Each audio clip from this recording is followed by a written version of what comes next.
Ketika laut kita dipagari, dikapling-kapling, kemudian ditransaksikan, maka rakyat Tangerang dan semua umumnya rakyat Banten, rakyat Indonesia akan melawan. Selain Tuhan Yang Maha Esa, semua kekuasaan yang ada di muka bumi ini pasti akan punah. Dan ini menurut pandangan mata rakyat yang dipimpin oleh hikmah dan kebijaksanaan. Maka dari itu, rakyat Indonesia tidak boleh takut untuk melawan oligarki. Yang dia mempunyai watak dan karakter kerakusan dan keserakahan, maka mereka tidak akan pernah kenyang. Ruwet.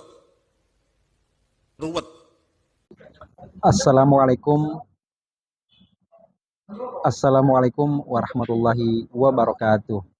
Kita sudah saksikan sahabat pena ufuk potongan cuplikan bagaimana kemampuan public speaking seorang nelayan yang kita kenal yang lagi viral akhir-akhir ini, yaitu Pak Khalid. Dan berikut kita akan saksikan, kita bisa membandingkan bagaimana Pak Jokowi sebagai mantan presiden Indonesia 2 periode juga public speakingnya di depan publik. Tanpa berlama-lama, langsung saja kita saksikan berikut ini.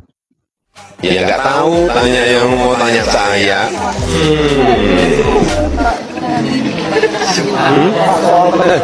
Sebentar kali itu anunya.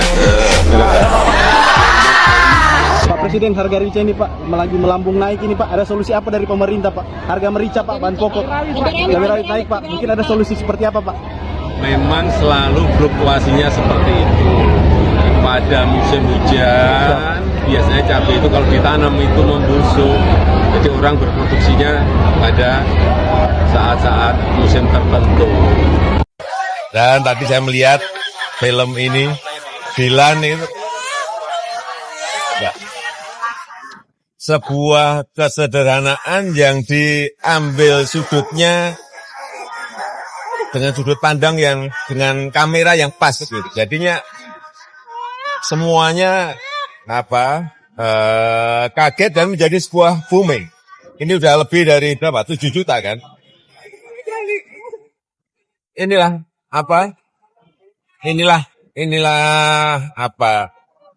sebuah pacaran anak muda, tapi diambil dalam dari kamera yang sederhana tapi pas gitu. Tidak berlebihan, tetapi ya justru pasnya itu yang menyebabkan masyarakat menjadi semuanya ingin nonton. Dan saya harus sampaikan ini. Kami tidak setuju, otomatis kan banyak kerugian buat saya. Gitu. Nah kemarin setelah saya ngobrol di Iwan itu, ada beberapa, saya sedikit cerita dulu, ada beberapa yang penelpon gelap ke saya. Khalid, kamu itu bukan orang Tangerang katanya kan. Kamu tuh orang Serang dan kamu orang Pontang, kenapa harus ngurusin dapur Tangerang? Nah, saya bilang, wah kalau ini sepertinya, saya sempat baca buku namanya, judulnya itu buku itu Logika Penjajah. Karangan Yai Midi kalau saya itu. Yai Midi itu adalah seorang orang tua yang di Banten, dia sempat bikin buku judulnya Logika Penjajah. Nah salah satu dalam buku Logika Penjajah itu, persis apa yang dikatakan si penelpon tadi ke saya, hei Khalid, kamu orang Serang, orang Pontang, nggak boleh ngurusin Tangerang. Nah padahal, kalau menurut saya sebagai nelayan, harusnya mempunyai pandangan tidak boleh parsial gitu kan. Nah, ciri-ciri penjajah itu yang mempunyai pandangan parsial. Sampai tingkatannya kita nggak boleh nolongin tetangga kita yang sedang kelaparan atau tetangga kita yang sedang dijajah. Begitu juga di laut. Kalau orang laut itu haknya. Ketika Tangerang menangis, ya orang Serang juga harus menangis. Ketika Rempang menangis, iya orang Serang juga harus menangis, harus ikut sakit. Ketika pesisir Manado Utara menjerit, ya orang Serang juga harus menjerit. Nah artinya ketika saya ngomong bahwa ini adalah dampak yang sangat berbahaya buat kami sebagai nelayan dan petani. Justru ketika saya melihat kejadian-kejadian di laut gitu kan, pemagaran laut, kemudian tanah diorok, kali diorok gitu. Ya saya bilang tadi, saya ini seperti dikelola oleh orang-orang yang kerangka berpikirnya cacat gitu Pak Karni. Kenapa cacat? Lingkaran yang besar kok dipaksa untuk masuk ke lingkaran yang kecil. Contoh, kedaulatan negara harus dicaplok kepada korporasi. Nah saya nggak mau dikelola seperti ini. Kenapa tidak mau? Dan pokoknya lebih baik saya melawan daripada hidup saya sebagai petani nelayan dikelola oleh korporasi. Karena Ainal yakin kalau saya ini sebagai rakyat dikelola oleh korporasi itu, sampai kiamat anak cucu saya pasti miskin. Karena saya sebagai objek yang dikelola, dia yang mengelola. Karena kenapa? Yang namanya korporasi itu pasti mikirnya untung rugi. Lah kalau negara pasti ada bicara tentang keadilan sosial bagi seluruh rakyat Indonesia dan nah cuman di sini kami nggak merasa itu. Kami tidak merasakan itu. Itu pasti bohong ya? Pasti bohong. Karena itu membutuhkan biaya besar ya? Iya. Ya? Nggak mungkin rakyat yang menang. Nggak mungkin. Nah, dari kejadian di laut, di daratnya juga ada persoalan. Oke. Ya persoalannya misalnya penggusuran, orang belum dibayar udah diuruk, teriak kali diuruk, segala macam. Ini kan persoalan. Nah, sampai akhirnya Pak Abraham saya mikir, loh saya ini jangan-jangan dipimpin oleh orang-orang yang kerangka berpikirnya ya. Itu nggak normal Pak Abraham. Nggak normalnya begini, lingkaran besar dipaksa dimasukkan ke lingkaran yang kecil. Oke. Itu kan nggak normal. Yang normal itu lingkaran yang kecil harus dimasukkan ke lingkaran yang besar.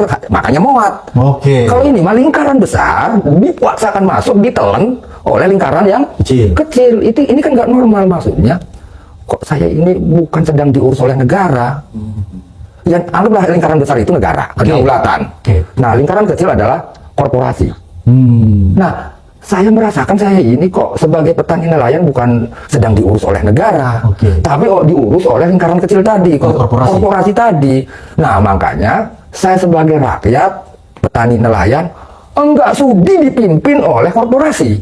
Enggak sudi, saya emang enggak mau. Lebih baik mati saya mah. Di tanah Banten ini, maka kami himbau khususnya kepada rakyat Tangerang, mulai detik ini tidak boleh takut. Kita harus berani melawan. Kita tidak dipisahkan oleh lautan, tapi kita dipersatukan oleh lautan. Ketika laut kita dipagari, dikapleng-kapleng, kemudian ditransaksikan, maka rakyat Tangerang dan semua umumnya rakyat Banten, rakyat Indonesia akan melawan. Selain Tuhan Yang Maha Esa, semua kekuasaan yang ada di muka bumi ini pasti akan punah.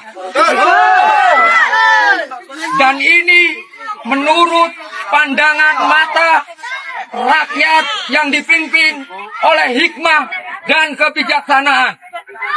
Maka dari itu, rakyat Indonesia tidak boleh takut untuk melawan oligarki. Yang dia mempunyai watak dan karakter kerakusan dan keserakahan, maka mereka tidak akan pernah kenyang. Maka dari itu, satu-satunya jalan adalah rakyat bangkit dan melawan. Sahabat Pena Ufuk dimanapun berada, memang Pak Khalid seorang nelayan dan lagi viral akhir-akhir ini karena keritikannya, karena keberaniannya melawan para oligarki dalam kasus yang menghebohkan Indonesia, yaitu pagar bambu di laut di Tangerang. Dan kita menyaksikan Pak Khalid ini tampil di beberapa media, bahkan sekelas TV One di Bang Karni juga. Beliau public speakingnya sangat berkualitas dan bobotnya itu sangat diakui, bahkan netizen menganggap orang yang paling cerdas di awal tahun 2025 adalah Pak Khalid ini, yang memang kemunculannya menggemparkan. Tentu saja tidak hanya kita yang mendukung aksi-aksi mereka yang pembongkaran pagar laut tersebut, tapi juga saya kira pasti yang kontra, lawan-lawan yang pendukung oligarki juga pasti kaget menyaksikan bagaimana kemampuan Pak Khalid ini di dalam komunikasinya yang memang berbobot sekali, dan ternyata beliau juga adalah seorang pembaca buku. Dan netizen kita melihat di samping membandingkan public speaking dengan Gibran Rakabuming yang saat ini menjadi wakil presiden, juga kita sandingkan dengan bapak beliau Pak Jokowi yang juga merupakan presiden Indonesia 2002 periode. Dan kita di sini tentu tidak menyerang secara pribadi baik Pak Gibran dan juga Pak Jokowi, tapi kita ambil hikmahnya bagaimana kita bisa meningkatkan public speaking, kemampuan komunikasi kita di depan wartawan, di depan publik. Khususnya ini juga pesan bagi para pejabat bahwa khususnya di anggota DPR, bahwa kemampuan public speaking itu harus ditingkatkan sehingga hal apapun ditanyakan bisa dijawab dengan objektif tentunya.